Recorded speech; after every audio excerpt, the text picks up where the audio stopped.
ulo boss angikho happy ngedepartment yakho ukuthi manje le ndaba yama goalkeeper leyo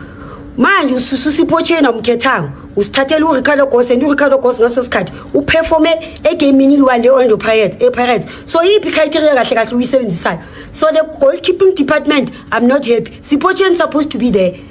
it's supposed to be there it's either you're supposed to sacrifice 3 of them nokumele ukuthi basuse either Williams or Ricardo Goss or Ulina for your replacement Sipotsheni so I'm not happy about that thing and another thing Williams is not performing guys akaperform kwamleli Sundowns so you go Bruce sicela ungadlali ngathi phela manje uzosithathela manje labo goalkeeper bakho masifika lapha labo goalkeeper bakho basivuzele manje but the thing about Sipotsheni